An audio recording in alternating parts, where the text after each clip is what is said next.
Doesn't need too much of an introduction. We were just talking. We had a good little chat beforehand. As my son calls him, his Twitter handle, Super King of Bros. He'll be, and I think this match is so awesome. MLW Fightland coming up this Saturday out at Center Stage in Atlanta, Georgia. He's facing UFC guys, former UFC guys, facing Filthy Tom Lawler. And I want to make sure I get this right. So I'm looking here to the left. A no holds barred Valley Tudo match. Yes. Matt Riddle and Tom Lawler. It's a pretty good match. I've done enough fights in the UFC. I've done some Valley Tudo. But when you start adding Valley Tudo to the world of pro wrestling, and then you translate what Valley Tudo means anything goes. So now, me personally, I like to keep it in the ring, keep it snug, keep it physical, especially when I'm in the ring with somebody like Filthy Tom Lawler, a guy that has gotten submission of the night at UFC 100. The guy's beating guys like CB Dalloway and others. The guy's a very top contender when it comes to mixed martial arts, let alone professional wrestling. But the fact that we're both at MLW, we're both killing it, and we're both in great shape, and we both know what we're doing. I got a feeling this one at MLW Fightland in Atlanta, Georgia, at Center Stage, this is going to be one for the record books. And I've wrestled and fought Tom a couple times in the past, and I usually get the better of him. But it's been a couple years since we've worked, and who knows? Who knows? I'm excited though. Now, try to explain this to me. When I got the press release, I was scratching my head because I'm confused. I know what Valley Tudo is, but no holds barred Valley Tudo? I'm very confused. I think they said no holds barred Valley Tudo just so the people that didn't know what Valley Tudo meant knows no holds barred, anything goes. I think that's what it is. Because somebody might think that's like a fancy Italian dish. It's pro wrestling. I love pro wrestling, but sometimes, not every time, but sometimes our fans don't know everything. You really need to spell it out for them. Hey, dogs, chill. We got two new dogs. Well, we got three now. I had one. I have like a husky Ponsky, and now our friend asked if we could watch two Chihuahuas for them. So now I got like these two little Chihuahuas, and then my like husky that's also small. And the Chihuahuas do not like the husk. Dogs in general, and it took a little bit of an adjustment, Matt Riddle. It's a little. I got a German Shepherd, purebred border collie, and this other one we got is oh my god, what is she? She's like a hound dog. Yeah. So the three dogs, it's a little bit to get used to. Yeah, you got a nice little variation. Well, the two Chihuahuas knew each other. They lived together their whole lives. Ash is the odd man out, but Ash is our dog that we've had for a year. So, there's going to be a little bit of a learning curve here, and they'll get used to it.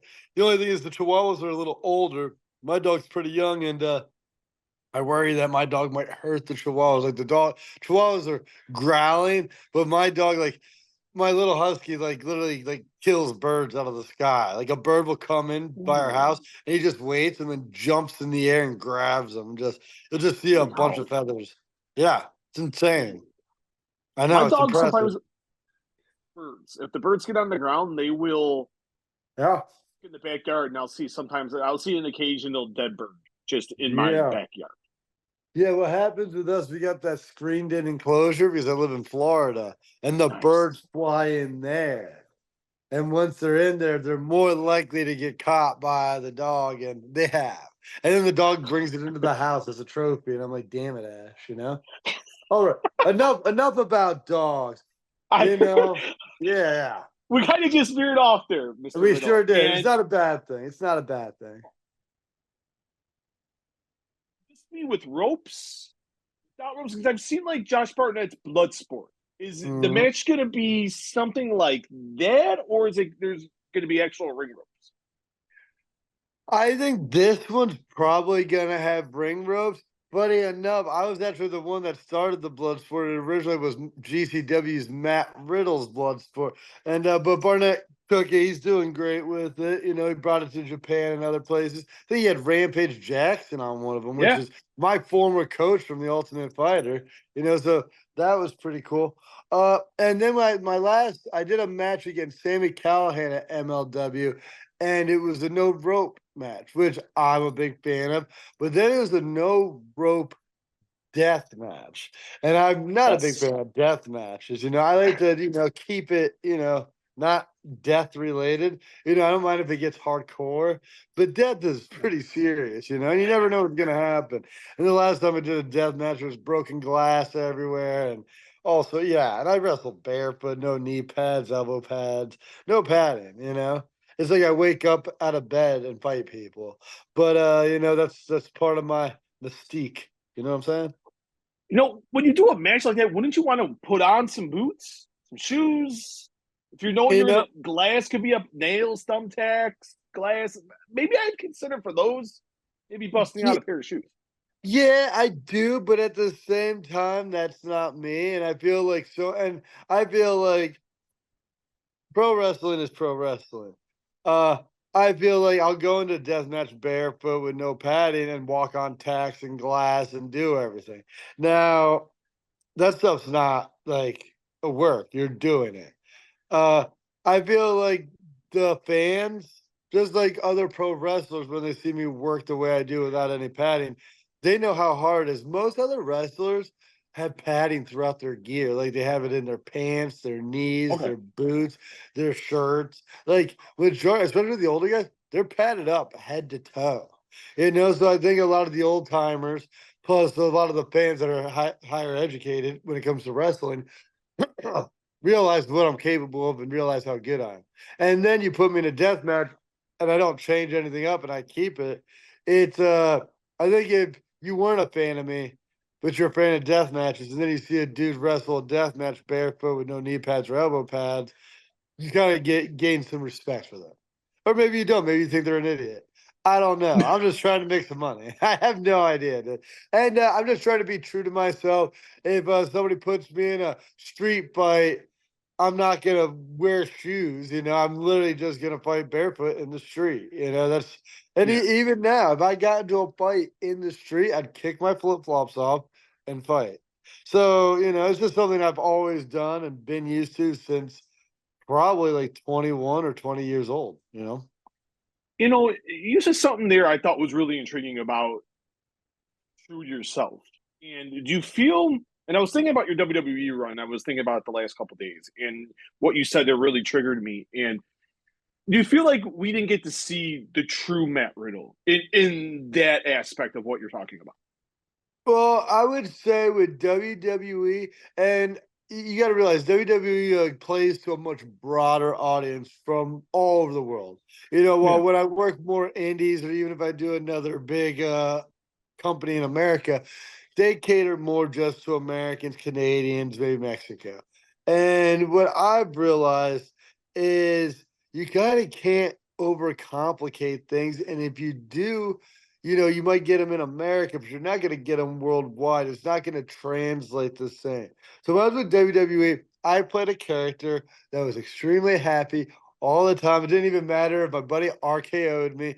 I would see him the next week and be like, "What's up, Brandy?" Like it didn't matter. But at the same time, what that did is one, you're on a show where most people are mean or screaming or angry. So it was refreshing just to have a really happy character.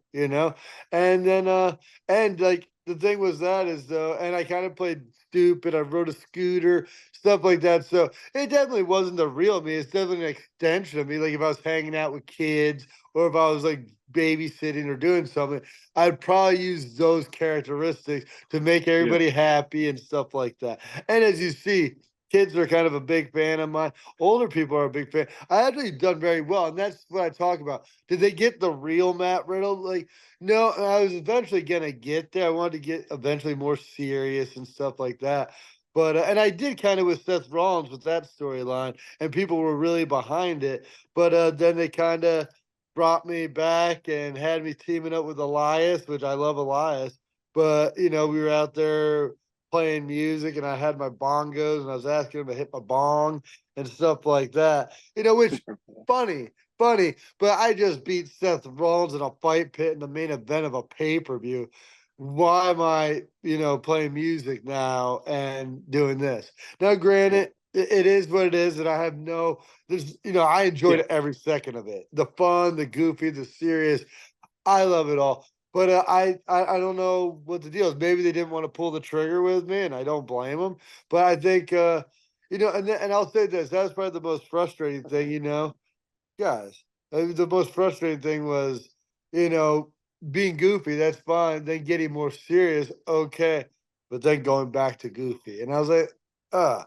And I said, WWE really did. The universe definitely didn't get to see the real version of me, but I think they got to see the most. For WWE, the most entertaining version. Because I think me being a goofball, having fun, always happy. Because I remember I'd get yelled at if I ever showed sadness and emotion. Vince would get mad at me and be like, "Hey, man, I didn't why you sad?" And I'm like, "Whoa, my eyes blackened. I got punched in the eye. And, I lost the match last night." And then he's like, and I started off the promo like sad, but then I was happy because I watched Air Bud, and the movie made me. Yeah, I didn't really watch Air Bud, but that's what I said in the promo. Whatever. And Vince pulled me aside. He goes, "Why are you sad?" And I was like, "Oh, well, I'm happy now." He goes, "Riddle's never sad. You make people happy." And I was like, "Oh, so even if I get beat up, I'm happy." But I think that that's what it was. That's what he wanted. And to be fair, the character, people are drawn to people with a smile. If you're smiling and you got inviting eyes and everything like that, people are more likely to be drawn to you. So it worked. It wasn't the real me. There's plenty of days I was there where I wasn't happy at all, but I was always smiling. So You said something there that my attention. You said you didn't blame them for not pushing you to the moon. Why didn't you blame them? Considering, like you said, you were in a high profile spot, main event, you beat top guys and one of the best workers in the business in Seth Rollins. Why didn't you blame them for extending that push? Well, I'll say this. There's probably multiple reasons. I think the biggest reason is I don't vouch or politic for myself. I'm one of those guys. I show up to work, I do what I'm told. If I'm told to do something really stupid, I might question it, but I'll still do it. Uh, a lot of people I worked with politic. They go into the office and they make or ask for certain things, and sometimes it falls on deaf ears, sometimes it doesn't.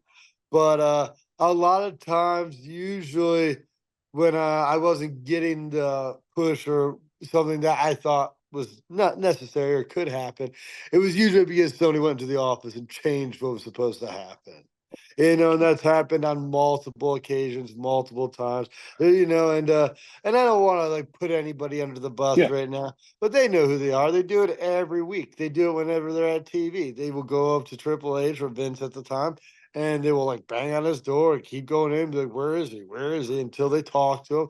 And at this point, I feel like a lot of the time these people just don't wanna they don't wanna talk to you. They're just like, "Whatever you want." But okay, like, because if you keep bothering somebody, well, me, I just sat back and did my job. So I think a big part of it was I didn't, try to make that connection with upper management, and I just wanted to make everybody happy. I'm a very much a people pleaser, and I just wanted to make everybody happy. When I come to the back, if I was banged up or hurt, I'd say I'm fine. Thank you for the opportunity, and I'd leave. That's all I would do. yeah. And Vince like that. I think Triple H was okay with it. Uh, but yeah, but I think that was a big reason. I just didn't politic enough for myself.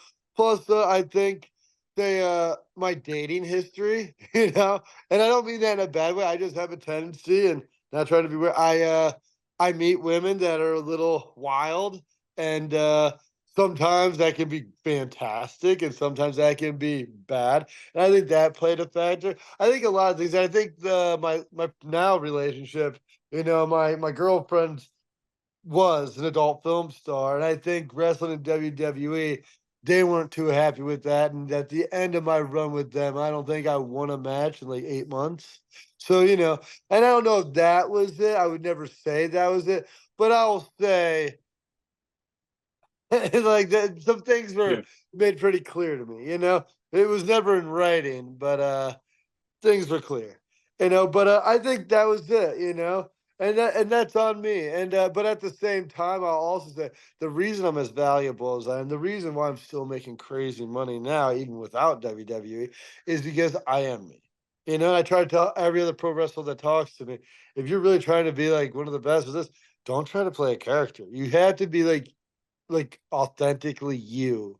Now, great, you can be the angry version of you can be the happy, you can be all of them, but you have to be used to you're relatable, and people will do that. And for me, I'm very much me in real life, in the ring, whatever. And I think the strength that has is I blur lines in pro wrestling. Most people pro wrestle and they're like, how do I get people to watch my staged match in a way?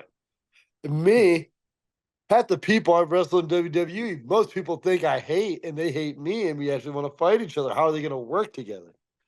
Which it could be further from the truth. I'm like friendly with every single person. If anything, they might be mad at me, but I'm super nice, and I fought in the UFC, and I'm pretty good, and I can beat the crap out of everybody. So I'm nice, and we're gonna get the job done, and that's that. So, but I'll say this: WWE, and I'll even say with the way they handled me, I think they did everything they thought they had to do to protect themselves and maybe me. But I'll say this: a lot of time, like just like public school, people are dealt with all the same way in a public school. They really don't try to tailor it for anybody. And when you work for like a multi-billion-dollar corporation that's publicly traded, Yeah. they handle every situation the same. So I think I'll still say I loved working with WWE. I think they did the best they could with me. And, I wouldn't say I'll never go back because I would think there's a possibility. Maybe there isn't. Maybe they're like, that guy's crazy. And maybe that's true. But, I mean, I get called up by every other company. I got the AAA cruiserweight title. I got a tag title. I got a Combat One title. I'm probably gonna win this MLW heavyweight championship from Kojima too. So it's like, I don't know. I'm traveling every weekend, working every weekend, all over the world, Japan, Mexico, Australia, Canada, the US, everywhere, England, Ireland. So it's like, I don't know. All I can do, and this is all I've ever done, is work hard, show up, be nice, and that's that. How does one win the cruiserweight title when they're not a cruiserweight? That, Well, that one funny was a head enough, scratcher to me. Not gonna lie. so check this out. I look a lot bigger than I am.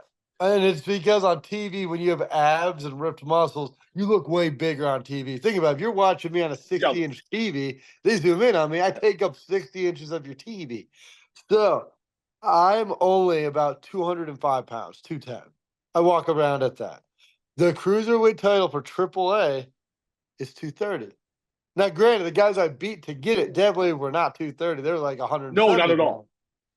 But I'm still like 20 pounds under the weight. There is now see there is the explanation that I was Yeah. looking for. I was very confused. I'm watching this match, and I'm like, It is Commander weighs you're lucky if Commander weighs 150 pounds soaking wet. No offense to Commander, heck of a worker, one of the best in the heck business. of a worker. But yes, he is I'd say He's yeah, lucky. he is definitely vertically challenged and but great guy.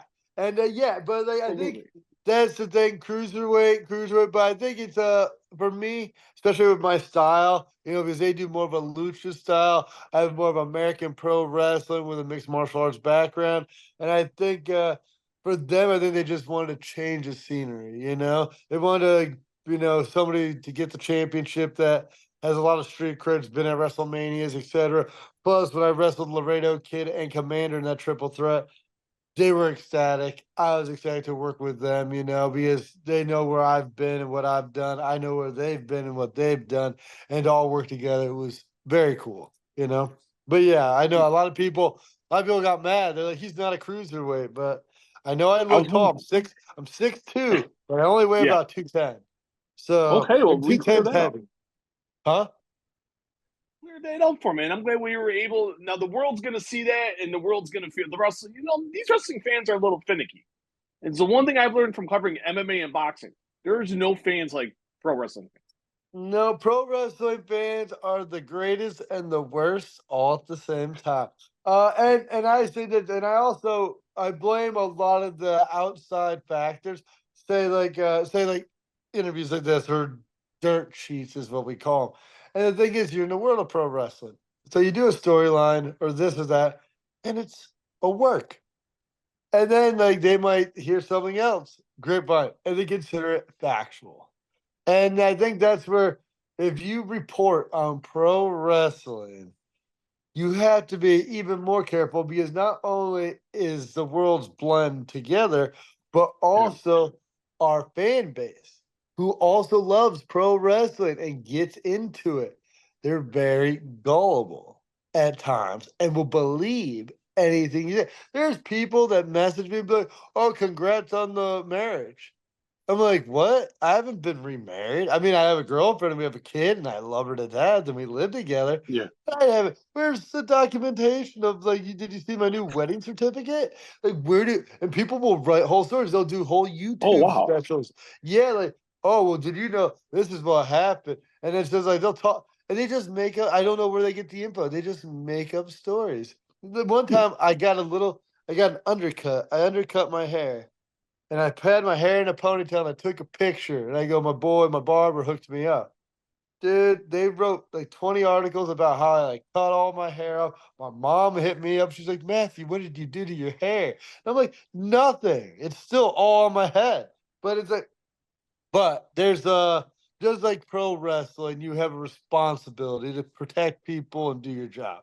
I think when it comes to, writing, especially doing, dirt sheet stuff, so if you're gonna report on everything, at least have some wiggle room. Don't say it's factual or this is what happened. We've heard this is possibility. There's words you can use if you don't have 100% fact, but you want to report on it. And I think when they don't do that, and then they put it out there, and then wrestling fans, like you said, they're one of a kind. They'll be Right. on your side one second, and then they're trying to crucify you the next second. Well, I feel like Mm-hmm. MMA fans, honestly, MMA fans they're rough around the edges. You know what I'm saying? And you're as good as your last fight. So if you lost your last fight, you're a punk. Which sucks because none of these guys can actually fight. But at the same time, it's like I feel like there's a little more wiggle room on you can be you. Pro wrestling, you better play that character and not show too much of your real self. Because I feel like in pro wrestling, some people might not like that. And that's why I think Yeah. WWE did the right thing, even with me. Like, I think at times, like maybe the women I date or, the how I am, I have a very dark sense of humor. And I think the boys in the locker room and other people enjoy it quite thoroughly. I don't know if the WWE universe would have enjoyed all aspects of it, especially bringing kids to the show and area. Granted, people have met my girlfriend, other kids have met my girlfriend at shows sitting front row, and I come over and hug her and stuff, but I don't think they knew what she's done or stuff like that. Not that I don't think Yeah. she's done anything bad, but you know how the world is and how things are taboo and people judge other people, you know? So I don't know. Like I said, I think they did great. I loved my time there. I love wrestling. It's one of my favorite things to do. I love fighting too. But the wrestling fans, you gotta be careful. You definitely gotta walk on eggshells around them because Yeah. you might not even do anything, but it can be taken out of context, then written as fact, and now it's done. You know? I wanted to ask you this. You've alluded to it a few times, Sure. and before we talk about fight, 'cause I got a couple fight questions and stuff I had heard in the past and I had reported on and so forth about you and Jake Paul. I definitely want to get into that. Sure. When people say Matt Riddle is his own worst enemy, what do you say to that? I would disagree. I would disagree, but that's kind of why I said my value, right? I'm always gonna be me. It's really hard to tell me how to live my life or how I'm gonna do things. And And in that sense, I can be my worst enemy. When you're working for $1 billion corporation that wants to look cookie cutter and get Disney and every other sponsor to book them and everything else, yeah, I'm definitely my own worst enemy in that sense. But I think in that sense, I'm as valuable as I am because I don't bend on certain things. And I think that's what makes me unique. Maybe Yeah, I'm wrong. Maybe I'm just my own worst enemy and we can end it there. But I personally think I'm just me. And trust me, there's a long time where I wasn't me, and I would just go through the motions. But eventually, especially I'm 38 years old. I'm like, I'm not trying to fake anything or hide anything. Like, I yeah, don't want to hide a relationship and have my girlfriend be all insecure because I won't post her and this, that, and the other thing. I just want her to be happy. She makes me happy, you know? And unfortunately, I felt like at times that would upset them, or other people, My yeah, girlfriend would get like death threats and stuff saying that she ruined my life, And it's just, and for me, I just don't find that acceptable. Shit, I get death threats and other things. I honestly, I usually get more like I get. I'll be honest, my DMs are insane. If I screenshot my DMs, it's pretty ruthless. And not in a bad way, mostly in a yeah, sexual way, unfortunately. But okay, but yeah, but it is what it is. But yeah, I would agree. I am my own worst enemy. I'm also my best friend. I always have my yeah, back. I always know what I want deep down in my heart. And oh no, and that's like because I have a lot of buddies. I still work with WWE. And if you knew how they feel and how they act and how they hold back every second and like they want to do this but they can't do that, and trust me, like people live and like especially when you work somewhere like that, it's all about image, and a lot of them just want to paint that picture of perfection, hide anything that might be judged, and I don't yeah, blame them. Well, me, I am my own worst enemy. I'm very transparent. I'm somebody that'll go right on Twitter if somebody talks crap, and I'll literally like make a video being like, "You're full of it," While a lot of people just mhm, hide. So I think, but at the same time, that's who I am. I love me, I always have loved me, and I'm gonna continue to love me.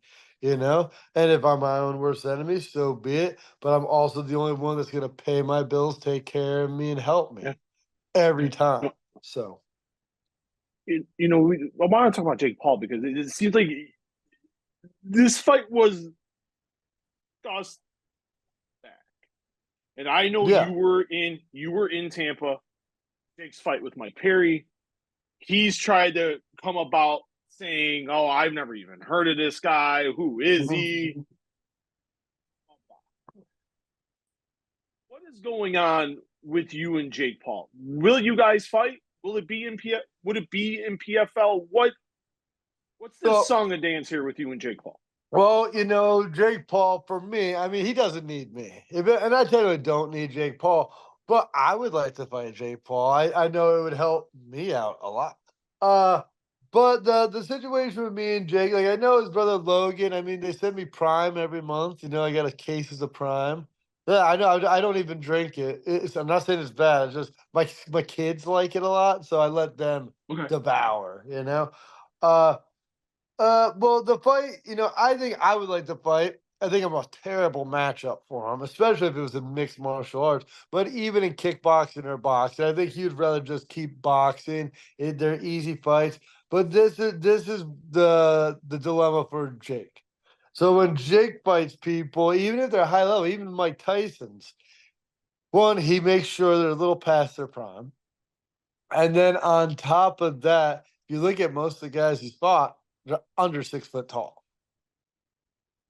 And I think it's because then he has the reach advantage and etc. You know? So and Jake's a big boy. He walks around at like probably like 220, cuts down to like whatever weight class he's fighting that night. So Yeah. I'll do this. I would love to fight. I think we could do a lot of trash talk. I think you could blend the lines with pro wrestling as well, etc. I don't think you'll ever want to fight with me. Not in MMA, especially because that would take his soul. But especially like I don't think he wants it in boxing either. You know? Like, and I don't blame him. Like, if you box Anderson Silva and beat him, and then you box me and I beat the crap out of you, doesn't look too good. You know what I'm saying? Yeah. So I personally don't think the fight will happen. Jake Paul definitely knows who I am, just like his brother Logan knows who I am. I've been on Impulsive and etc., and I've met both of them multiple times backstage at WWE events or been in the ring with them. So but maybe the boxing he forgot, but I doubt it. He's a very memorable character, and so am I. You know, uh, but yeah, do I think the fight will ever happen? Probably not because I'm a threat in real life. But at the same time, if it does, I'd be ecstatic. I'd train my butt off and I'd smash his face. I don't know what else to say. That's what I do. When was it? When was the last time negotiations and talks went down with you and his team? With me and who? With you and Jake Paul. Well, there's it's kind of confusing because we have like mutual friends in certain areas, and there was discussions brought up there, just like there was discussions brought up about me fighting bare knuckle. I talked to bare knuckle. I talked to PFL, and the PFL when they hit me up, they asked me if I'd be ready for a certain date. At that time, Jake Paul was supposed to make his MMA debut for PFL on this certain date. So I was like, oh, maybe I'll get this fight. And Yeah. that was kind of where they were going with it. Jake Paul has yet to fight mixed martial arts for the PFL and is still boxing. So I think that's where the fight, and also I think they also were pushing for a Nate Diaz fight as well. So I think I might have been first pick, but then Nate Diaz came in and they're like, oh, we can get Nate. Nate's a very big deal. He's a very big draw, especially in the fight world. But that'd be a terrible fight for Nate because Jake is huge. Yeah, he is. What did you make of them boxing? Jake faced Nate in boxing. But who, Jake? Yeah, when he faced Nate Diaz last year. Did he fight Nate Diaz? Yeah. I know Nate Diaz fought Jorge Masvidal. Did Jake Paul fight Yeah, Nate Diaz? they fought last in August of 2023 out in Dallas. Really? And Jake won? Jake won. Jake knocked him down early in the fight, and then he cruised to a decision. Yeah, I mean, it makes sense. Uh, I didn't know they fought for some reason. I thought that fight always got pushed back or something. I wasn't paying Yeah, attention. Well, that fight, the thing with Diaz, he's tough. But he's tough, but he's not that big. He fought 155 pounds in the UFC, which isn't that's a tough weight class. But if you get like I can't make 155, I can barely make 170. I'd imagine Jake Paul can barely make 185 if he was starving himself. He's a big boy. So just by yeah, default, like Nate's not gonna be able to probably put enough weight, especially with like 8 or 10 ounce gloves. If it was 4 ounce gloves, I think Nate could still, cut his face up. But with 8 to 10 ounce gloves boxing, you know, and then the 3 minute rounds save a lot of people.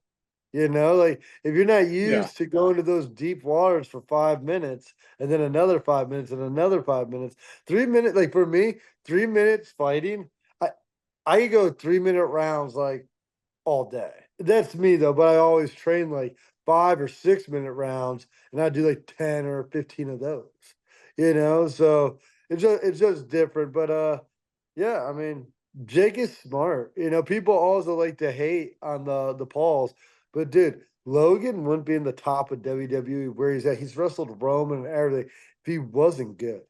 And Jake wouldn't be getting all this attention and getting to fight all these legends like Anderson, Nate, and he wouldn't be able to fight Basketball. for Tyson. He's about to fight Tyson. He wouldn't be able to do this if he was dumb and didn't know what he was doing and was bad. I think a lot of people, just kind of like any fan base, they jump to conclusions. But at the end of the day, like the Paul brothers are extremely talented, extremely intelligent, and work extremely hard. And the difference between them and like me and everybody else is they got tons of money from doing YouTube and Disney, and they've made great investments since with Prime and other things, where now they can pay for the best trainers, the best nutritionists, the best travel, the best amenities. And trust me, when you're training to be a fighter and you're broke as a joke, it's hard. Like I remember when I fought in the UFC, I didn't make any. I barely until I started getting bonuses.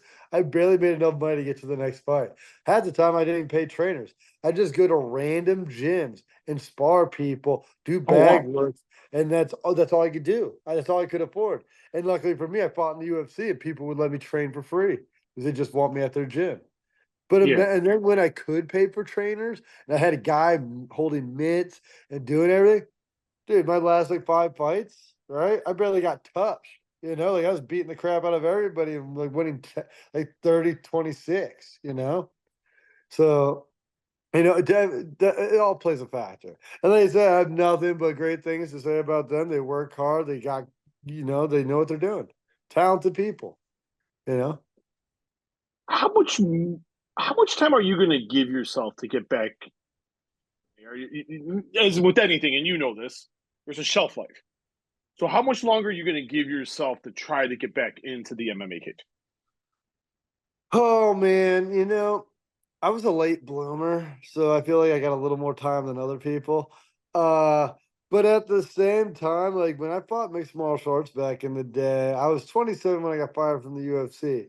But I remember that year being 27, and before I even got fired and won like my fourth or fifth fight straight, I was just like, I don't want to do this until I'm getting beat up all the time. Yeah. So I was going to retire from MMA, pro MMA at 32. So that Oh, was okay. Oh, my wow. I didn't know that. so that was my goal. I'm 38 now. I'm still going and I might fight. But then again, I also hadn't fought in the last like decade, right? So I might have some ring rust. I still train and spar and do jujitsu all the time, but might have some ring rust. But I haven't had that wear and tear.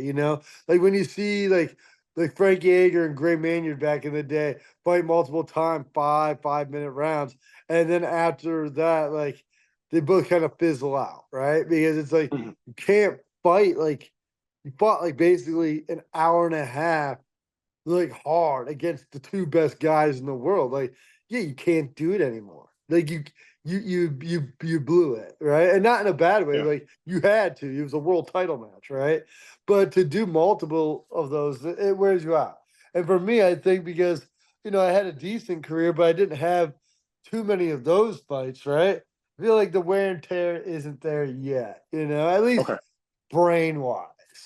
I feel like I still got my chin. Haven't been knocked out throughout all my pro wrestling, even jumping off like 40-foot ladders and stupid stuff like that. I definitely feel like my body's definitely more beat up though. Like I definitely feel for CM Punk when he went to MMA from pro wrestling. Even when he did, like that's a hard move. Because you get your body beat in pro wrestling, but you like willingly do it. And then MMA, like you're trying not to beat your body and like hurt them. So it's like Yeah. to like then do that professionally, it's hard. Pro wrestling's very hard on the body, but you have to do it all the time, and it's just rougher. Uh so I might have a couple more fights in me, but I'm not trying to like go 10 more fights. And then even with the pro wrestling, I love pro wrestling. I enjoy it. But like even lately, like I like snap stuff all the time, and also I wrestle barefoot. I was in Mexico the other day, just walking on broken glass, and that sucked. I wasn't even in a death match. It was just broken glass from a previous match before me, and I was walking around. I'm like, damn. And the fans hop the guardrail and they want pictures, and I'm like, dude, let me go. I'm walking in glass. Yeah. Uh, but even with the wrestling, there's a shelf life for me. I don't know when it's gonna be. I'm right now. I'm doing extremely well, and compared to most of the people I talk to and hang out with physically, I'm doing much better than most of them. And that's not a knock on them. I'm just extremely durable and lucky in that sense. I'm extremely Yeah. durable. I'm like a crash test dummy. Like I'm just ever since I was a kid, I've been able to just like get in a bike or car wreck or whatever and be like, you know. So it's like I know I think maybe after wrestling I might start doing stunt work. I basically do stunt work now. But Yeah. I know wrestling has a shelf life, but right now I'm enjoying it. Right now the fans are still enjoying it. And right now I'm still making a good amount of money. And I have quite a few kids. I got twin daughters. I got a son that's 11. I got another son that's now 9 months old. He just had him. And then my girlfriend's son who's 7, but also special needs, So I Okay. have my hands full, and people can say whatever they want about me. I pay for everything and everyone and everybody, and I make sure I work hard enough where it's never an issue. You might take a little bit, but I pay for everything. I have a house. My ex has a house. Everybody's got food on the table. Everybody's fed. Everybody's got clothes. Everybody's got cars. Everybody's good. You know.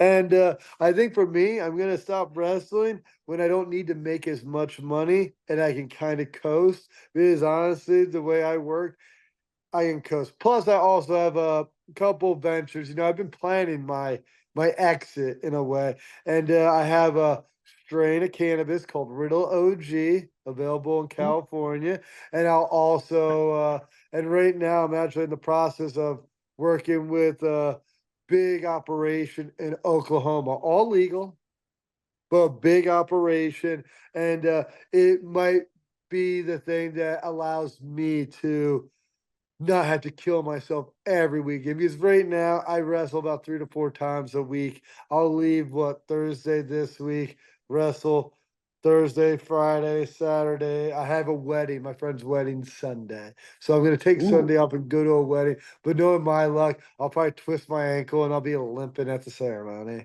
you know. Oh, don't do that now. No. That's never a fun thing to do. And you know, I was thinking about this when I'm thinking about you and Tom coming up at MLW Fightland, and I think it could be a two-part series.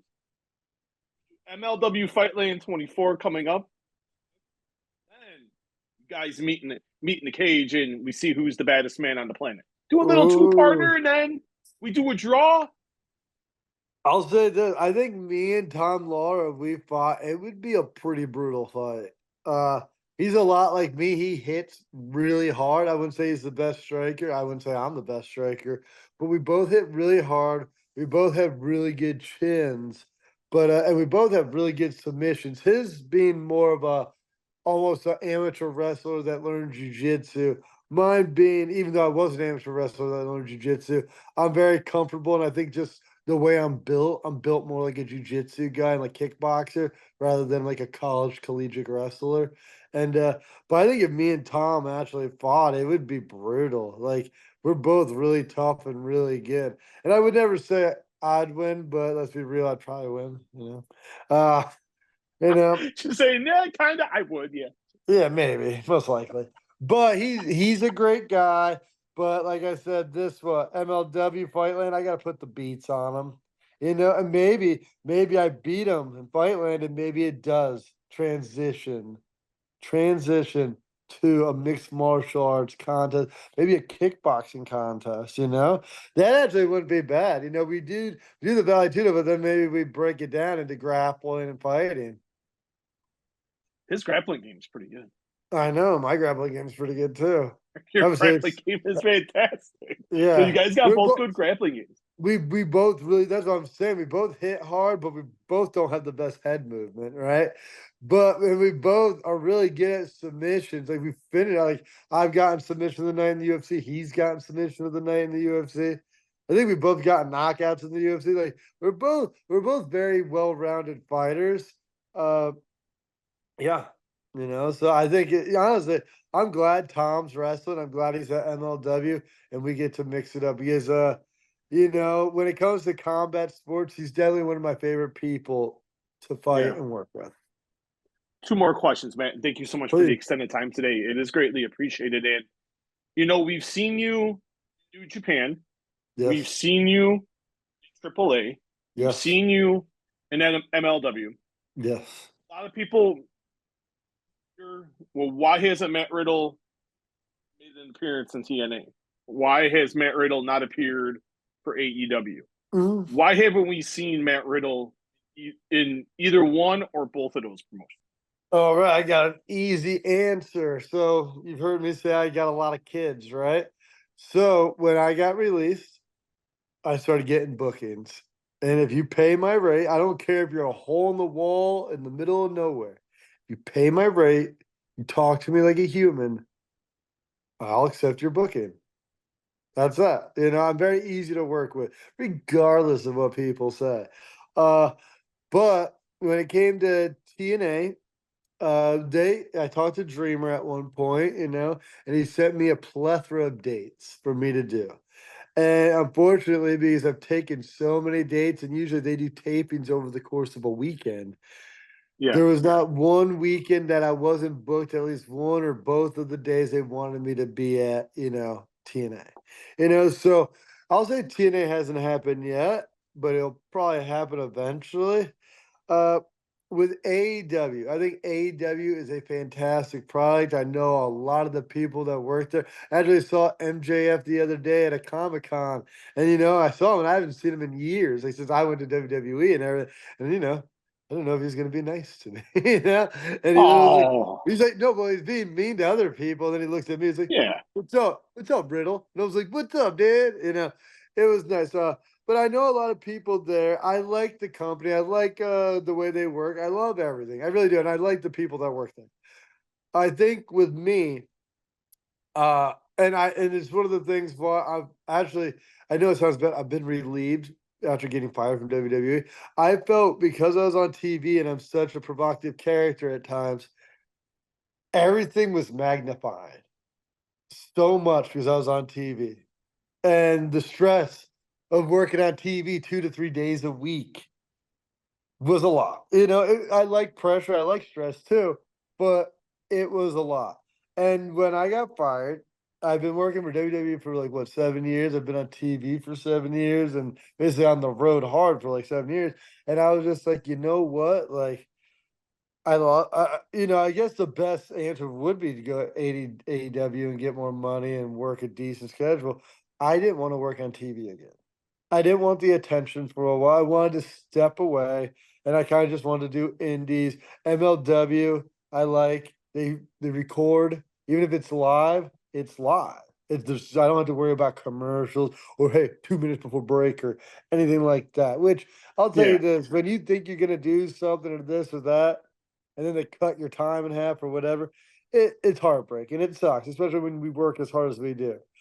So honestly, I just didn't want to deal with that aspect of professional wrestling.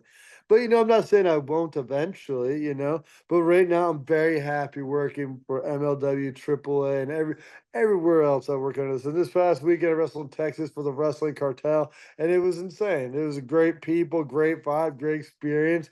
And met a bunch of stand-up comedians, and they also had dark senses of humor like me. We had a blast, you know. So for me, that's why. TNA could have happened already. It didn't because of scheduling conflict. And then I think once I said, "Hey, I'm booked all these days. Let's try in like these months," and I really haven't heard anything back. I talk to people from TNA all the time. I'm friends with a lot of people from TNA, Yeah. and they want me to work there, but I think it's more of a scheduling thing.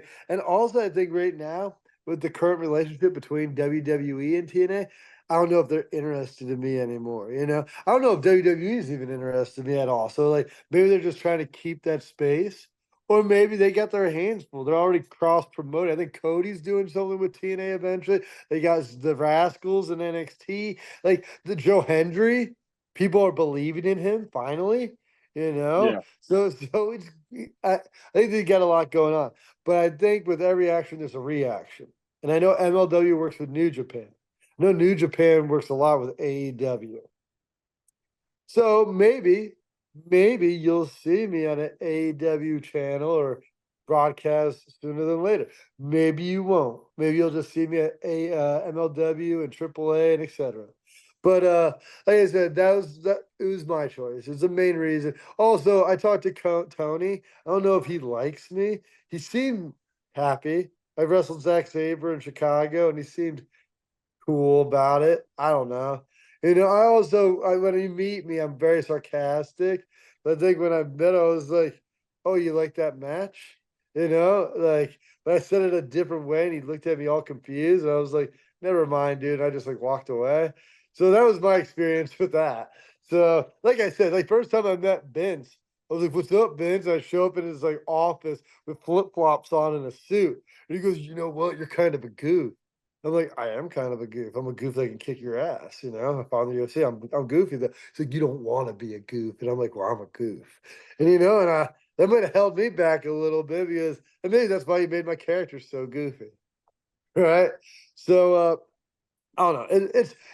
It's pro wrestling. Like fighting's great. You beat everybody up and knock them out and TKO them.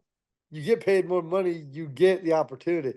Pro wrestling, it's a game of politics. You got to make people happy. You got to scratch Yep. people's backs. You got to make them feel important. And like for me, I'm over it. You know, I'm very realistic. I'm very nice, but I'm not going to sugarcoat anything. I don't care if you're Triple H, I don't care if you're Tony, I don't care if you're Corbell or MLW, I don't care who you are. I'm respectful, I'm nice, I'll do all that, I'll do what you ask me because it's a job you're paying me to do, but that's about it. Man, I'm working on with that. I like how you gave that final answer. I think that was, but no, this has been great. I've been wanting to, I always have like a checklist of guys like I want talent I want to talk to, guys and girls. And we didn't get to work out and talk in WWE, and I'm glad we were able to finally make this happen. This definitely meant a lot, man. It is greatly appreciated. MLW Fightland 24 coming up this Saturday out in Center Stage in Atlanta, Georgia. The no holds barred Valley Tudo match. I am looking forward to this, and you can watch it on beIN Sports. Matt, don't get hurt. Yeah, I'm gonna try. Please. Shoes, maybe. I don't know. Yeah, Wrestling boots, maybe. I'll say I don't the want you hurting your feet. good thing with WWE is if I got hurt, they still paid me, right? Then again, I just never got hurt the whole time I was really You there. really didn't. No, you were No, pretty. dude. And I'll say this, and this isn't a knock, right? Anytime I was hurt, it didn't matter. I still worked.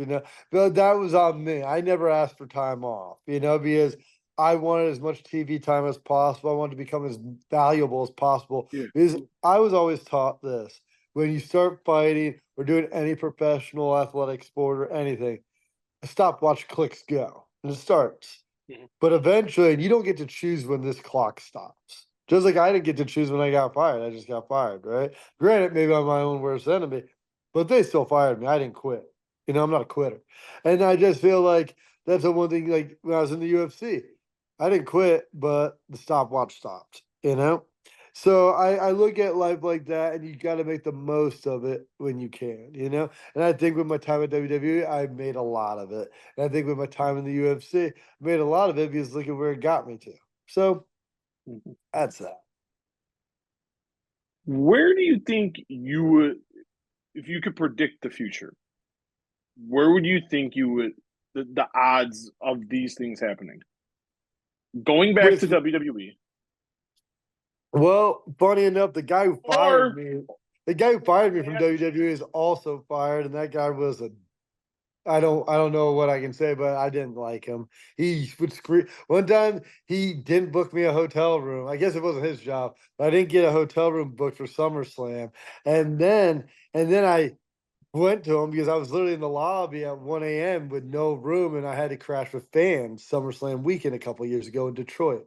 I called them up and I'm like, hey, this wasn't cool. I sent them messages because I didn't want to wake everybody up at 1:30 the night before SummerSlam because my flight got delayed. I then talked to him the next day and I just got screamed at for about 30 minutes. And he told me how I handled the situation horribly and everything else. Just screamed at me. And I just wanted to beat the crap out of this little guy wearing a suit with sneakers, which is one of my least favorite looks. And then a couple weeks later, I was fired. A couple weeks later, they sent me to India. I showed up in India. I don't have a match or anything. They said, sorry, we sent you here.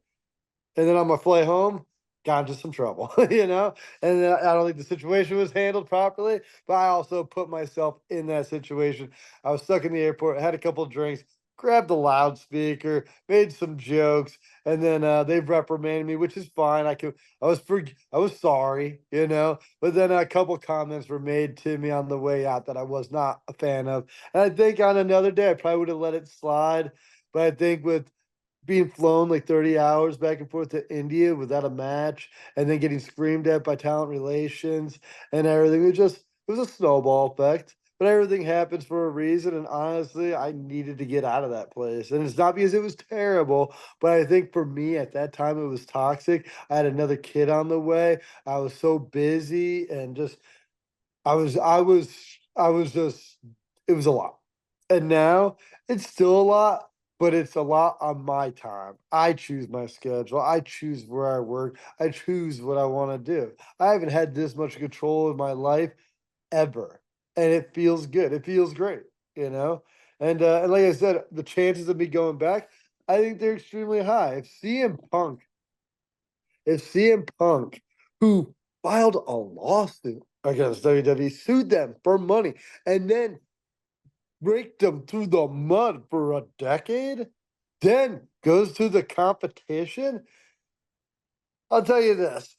If he can do that, and I'm not knocking him, he fought UFC and was okay, I guess. But it's like, I but have to laugh. I'm trying not to laugh, but that was yeah, dude, me yeah. too.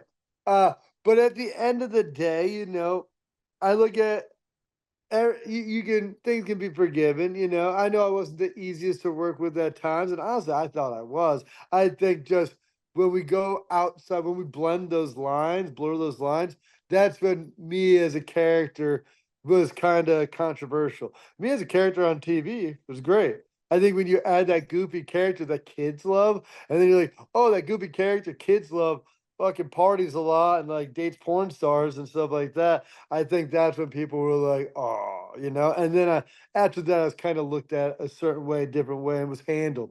And I can tell you, there was a time where I was handled one way, and say after Randy got hurt and some other things, I was handled completely different and talked to completely differently. And that weighs on me too. I remember when told I told Triple H that I had to crash in a fan's room SummerSlam weekend, and he kind of just laughed in my face. And then I went and talked to the other guy and just got screamed at. So, and nothing against it. I get it. Triple H has a dark sense of humor too. I probably would have laughed maybe, but would have said sorry afterwards. He didn't. He just laughed at me. But it is what it is. It was SummerSlam. He was probably really busy, and that's what am I supposed to do, right?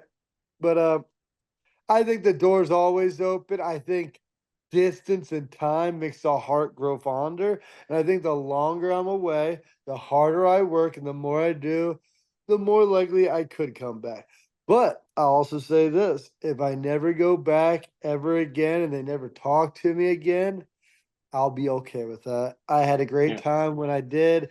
I don't hold a grudge, even with everything. I really don't. Just like I hope they don't hold a grudge against me. I try not to Yeah. say anything too negative about them because I'm not that guy.